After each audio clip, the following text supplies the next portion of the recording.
Hey there, folks. Tonight we're diving into the world of finance. We're talking about BlackRock, a name that might not ring a bell, but trust me, they're a bigger deal than you think. Imagine a company sitting on a mountain of cash. That's BlackRock. It's about power, shaping the world we live in, from the products we buy to the politicians we elect. BlackRock's wealth translates into influence, swaying markets and governments. They're like the Beyoncé of finance with killer investment strategies. BlackRock claims to be all about sustainability, but behind the PR spin, there's a different story. Buckle up because things are about to get interesting. So how does BlackRock actually wield its power? Picture this, they own shares in almost every major company you can think of. Apple, ExxonMobil, Amazon, you name it, BlackRock's got a piece of it. It's like they walked into the stock market with a shopping cart and just went wild. And when you own a chunk of everything, you get a say in how everything runs. But it doesn't stop there. BlackRock also manages trillions for pension funds, governments, and wealthy individuals. They're like financial advisors to the world, whispering in the ears of presidents and CEOs alike. But when one company has so much sway over global markets, it raises serious questions. Questions about accountability, transparency, and whether BlackRock's interests align with the planet and its people. Remember all that talk about BlackRock being a champion of sustainability? Well, it turns out their definition of green might need a little adjusting. See, while BlackRock loves to boast about its commitment to renewable energy, they're also pouring billions into the very industries that are cooking our planet fossil fuels. We're talking oil, gas, coal, the whole dirty energy buffet. BlackRock owns massive stakes in companies like ExxonMobil, Chevron, and Saudi Aramco, the guys who are basically holding the planet hostage with their carbon emissions. It's like saying you're a vegan while secretly chowing down on bacon double cheeseburgers. Not exactly a good look. Now, BlackRock argues that they're engaging with these fossil fuel companies to push for cleaner practices. But critics say it's all just a bunch of hot air. They claim BlackRock is just trying to have its cake and eat it too, profiting from both the destruction of the planet and the efforts to save it. Talk about playing both sides, but who are we to judge? After all, we're just a bunch of regular folks who aren't sitting on a throne of $8 trillion. Okay, so BlackRock invests in fossil fuels. Big whoop, right? Well, here's the thing. These investments have real-world consequences. And we're not just talking about your favorite beach getting a little bit smaller because of rising sea levels. We're talking about catastrophic climate change, the kind that displaces communities, fuels extreme weather events, and threatens the delicate balance of our planet. Think about it. Every dollar BlackRock pumps into fossil fuels is a dollar that could be going towards clean energy solutions like solar, wind, and geothermal. It's a dollar that could be helping to create a more sustainable future for all of us. Instead, it's being used to dig us deeper into the hole we're already in. And it's not just about the environment, folks. Fossil fuel extraction often comes with a whole host of other nasty side effects like air and water pollution, habitat destruction, and human rights abuses. So the next time you see a news report about a devastating oil spill or a community struggling with the health impacts of a nearby coal plant, remember BlackRock. They might just be the silent partner in that environmental disaster. Section 5, democracy in the balance, the undue influence of BlackRock. Hold on to your hats, folks, because this next part is where things get really shady. See, it's not just the environment that's at risk from BlackRock's immense power. Some experts believe that our very democracy is under threat. Think about it. When a single company has so much financial clout, it can basically hold governments hostage. Need a bailout? BlackRock can make it rain, or not.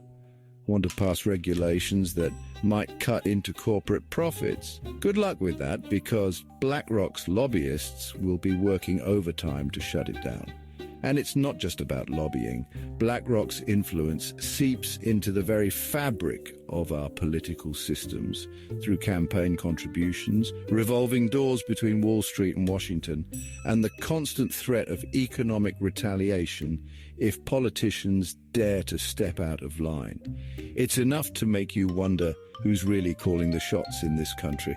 Our elected officials, or the unelected financial titans pulling the strings from behind the scenes. Section 6. The price of profit, exploitation and inequality, fueled by BlackRock. Okay, so we've talked about the environment, we've talked about democracy, but let's not forget about the little guy, the one who's often trampled underfoot in the relentless pursuit of profit. Because here's the thing, BlackRock's investment decisions have a direct impact on the lives of everyday people, and not always in a good way. Take, for example, BlackRock's investments in companies with questionable labor practices. We're talking sweatshops, child labor, unsafe working conditions, the whole 9 yards. By funneling money into these companies, BlackRock is essentially profiting from the exploitation of workers around the world. And it's not just happening overseas. BlackRock's investments in industries like fast food and retail are contributing to the growth of low-wage jobs here in the United States, the kind of jobs that trap people in a cycle of poverty and leave them struggling to make ends meet. So, while BlackRock's executives are raking in millions of people around the world are paying the price for their insatiable greed. Section 7 priced out BlackRock's role in the housing crisis. Remember the American dream of owning a home? Yeah, well, BlackRock might be sitting on it. See, in recent years, BlackRock has been on a real estate shopping spree, snapping up homes, apartments, and even entire neighborhoods. Like, they're going out of style. Now, you might be thinking, so what? They're just investing in real estate like everyone else. But here's the thing. BlackRock isn't just buying a few properties here and there. They're buying up entire communities, driving up prices, and making it nearly impossible for regular people to afford a place to live. It's called financialization of housing, and it's turning our homes from places to live into commodities to be traded for profit. Families are being priced out of their neighborhoods, forced to move further away from jobs, schools, and support systems. The American dream is turning into a nightmare, and BlackRock is holding the eviction notice. Section 8, A Tale of Two Worlds, BlackRock's profits versus everyday struggles. So we've talked about BlackRock's impact on the environment, democracy, labor rights, and housing. Now let's talk about the elephant in the room, the staggering wealth inequality that BlackRock is helping to fuel. On one hand, you have BlackRock's CEO, Larry Fink, raking in a cool $30 million a year.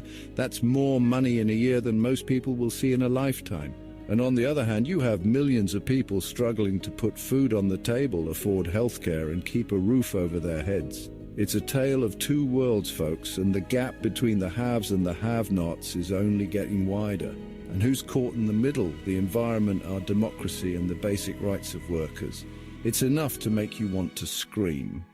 But then you remember that BlackRock probably owns the company that made your phone, so they'd probably find a way to monetize your anger too. Section 9, the verdict on BlackRock, serving the people or the powerful. So there you have it, folks. The story of BlackRock, a company so powerful, so influential that it's practically shaping the destiny of our planet. But the question remains, is BlackRock a force for good or evil? Are they using their immense power to create a more just and sustainable world, or are they simply serving the interests of the wealthy and powerful at the expense of everyone else? The answer, like most things in life, is complicated. BlackRock isn't some evil empire hell-bent on destroying the world, but they're not exactly Mother Teresa either. They're a business driven by profit. And as long as that's their bottom line, we should be wary of the outsized influence they wield and hold them accountable for the consequences of their actions. Because here's the thing, the future of our planet, our democracy, And our very way of life depends on whether companies like BlackRock choose to use their power for good or for greed. And that, my friends, is a question that we all need to be asking ourselves.